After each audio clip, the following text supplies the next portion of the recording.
নমস্কার বন্ধুরা, সুপ্রিয়া রান্নাঘরে আবার একটা নতুন পর্বে তোমাদের সকলকে স্বাগত।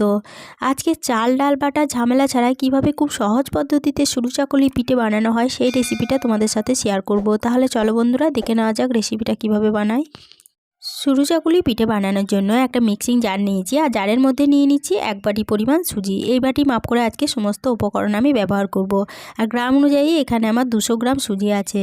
এবার মিক্সিং জারের ঢাকনাটা বন্ধ করে সুজিটা খুব মিহি করে গুঁড়ো করে নিয়েছি।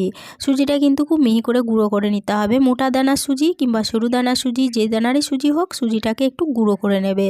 সুজিটা খুব মিহি করে গুঁড়ো করে নিয়েছি। এরপরে নিয়ে নিচ্ছি ওই বাটিরই মাপ করে হাফ বাটি পরিমাণ ময়দা, মানে যে বাটি মাপ করে 1 বাটি সুজি নিয়েছি সেই বাটি মাপ করে হাফ বাটি ময়দা দিয়ে দিলাম। আর এখানে কয়েক টুকরো আদা নিয়েছি, এই আদাগুলো দিয়ে দিলাম। আর দিয়ে দিচ্ছি 4টে কাঁচা লঙ্কা। এবার এর মধ্যে দিয়ে দিচ্ছি স্বাদ অনুযায়ী লবণ, আর দিয়ে দিচ্ছি ওই বাটিরই মাপ করে 1.5 বাটি পরিমাণ জল। এখানে প্রথমে 1.5 বাটি পরিমাণ জল ব্যবহার করছি, পরে কিন্তু আমি আবারও জল ব্যবহার করব। সেটা কিভাবে ব্যবহার করি তোমরা দেখতে থাকো। মিক্সিং জারের ঢাকনাটা বন্ধ করে দিলাম। এবার এটাকে আমি বেটে নেব। সমস্ত উপকরণ আবারও খুব ভালোভাবে বেটে নিয়েছি। এরপরে মিক্সিং জারের ঢাকনাটা খুলে নিয়ে এই বাটা মিশ্রণটা একটা পাত্রের মধ্যে ঢেলে নিচ্ছি।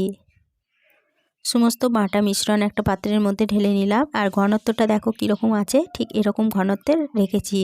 এরপরে একটা ঢাকা চাপা দিয়ে দিচ্ছি। ঢাকা চাপা দিয়ে এটাকে রেস্টের জন্য 15 মিনিট রেখে দিচ্ছি। 15 মিনিট পর ফিরে এসে মিশ্রণের ঢাকা চাপাটা খুলে নিলাম। মিশ্রণটা 15 মিনিট রেস্টে থাকার জন্য এখানে সুজি আছে, সেজন্য ফুলে গিয়ে অনেকটা পুরু হয়ে গেছে। এবার এই মিশ্রণের মধ্যে ওই বাটিটি মাপ করে আবারও হাফ বাটি পরিমাণ জল দিয়ে দিলাম। জলটা দিয়ে মিশ্রণটাকে আবারও খুব ভালোভাবে গুলে নিচ্ছি। যে বাটি মাপ করে 1.5 বাটি জল দিয়েছিলাম সেই বাটিরই মাপ করে হাফ বাটি পরিমাণ জল আবারও দিয়ে দিলাম, মানে মোট 2 বাটি পরিমাণ জল এখানে ব্যবহার করলাম। আবারও জল দিয়ে মিশ্রণটাকে খুব ভালোভাবে গুলে নেওয়ার পর মিশ্রণের ঘনত্বটা দেখাচ্ছি। দেখো ঠিক এরকম ঘনত্বে রাখতে হবে, খুব পুরু না আবার খুব পাতলাও না। সমস্ত উপকরণের মাপ কিন্তু আমি সঠিকভাবে দিয়েছি। এই সঠিক মাপ অনুযায়ী যদি সমস্ত উপকরণ ব্যবহার করো তাহলে পিঠেগুলো খুব সুন্দর হবে, একটা পিঠে ভেঙে যাবে না। এদিকে গ্যাসের ওভেনে একটা চাটু বসিয়ে দিয়েছি, তারপরে গ্যাসটা অন করে দিয়েছি। আর এদিকে বেগুনের পিছন দিকটা এইভাবে কেটে নিয়েছি আর একটা বাটিতে তেল নিয়েছি। এবার এই বেগুনের পিছন দিকে সাহায্যে চাটুতে খুব ভালোভাবে তেল মাখিয়ে নিচ্ছি। চাটুর চারপাশে খুব ভালোভাবে তেল মাখিয়ে নেওয়ার পরে 1 হাতা পরিমাণ ব্যাটার এই চাটুর মধ্যে দিয়ে দিলাম। এবার একটা তালপাতার সাহায্যে পিঠের ব্যাটারটাকে চাড়িয়ে গোল করে নিচ্ছি।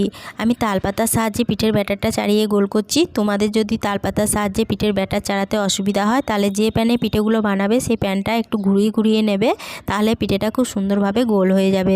পিঠের ব্যাটারটা দিয়ে 1 মিনিট মতো অপেক্ষা করার পর পিঠের ব্যাটারের ওপর দিকটা যখন শুকনো হয়ে গেছে তখন একটা খুন্তির সাহায্যে এভাবে ধারগুলোকে ছাড়িয়ে নিয়ে চাটু থেকে পিঠেটা তুলে নিলাম। একটা পিঠে বানানো আমার হয়ে গেল।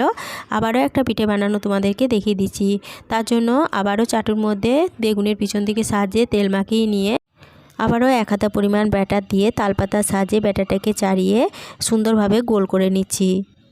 ব্যাটাটাকে তালপাতার সাহায্যে চাড়িয়ে সুন্দরভাবে গোল করে নেওয়ার পরে আবার 1 মিনিট মতো অপেক্ষা করছি পিঠের ওপরটা শুকিয়ে যাওয়ার জন্য। পিঠের ওপর দিকটা যখন শুকনো হয়ে গেছে তখন এইভাবে খুন্তির সাহায্যে পিঠের ধারগুলোকে ছাড়িয়ে নিয়ে পিঠেটাকে তুলে নিচ্ছি। আর এইভাবে সমস্ত পিঠেগুলো বানিয়ে নিয়ে আবারও ফিরে আসছি। সমস্ত সরু চাকুলি পিঠেগুলো আমার বানানো হয়ে গেছে। এই পিঠেটা পরিবেশনের জন্য আমার একদম রেডি হয়ে গেছে। পিঠের রেসিপিটা প্রথম থেকে শেষ অবধি দেখার জন্য তোমাদেরকে অসংখ্য ধন্যবাদ। ভালো লেগে থাকলে ছোট্ট একটা লাইক দিয়ে এরকম নতুন নতুন রেসিপি পেতে প্লিজ আমার চ্যানেলটা সাবস্ক্রাইব করে আমার পাশে থেকো। সকলের সাথে শেয়ার করে দিতে ভুলো না প্লিজ। বাড়িতে বানালে কমেন্ট করে জানিও যে কীরকম খেতে হয়েছিল। আজকের রেসিপিটা এই পর্যন্তই ছিল। ফিরে আসবো আবার নতুন কোনো রেসিপি নিয়ে।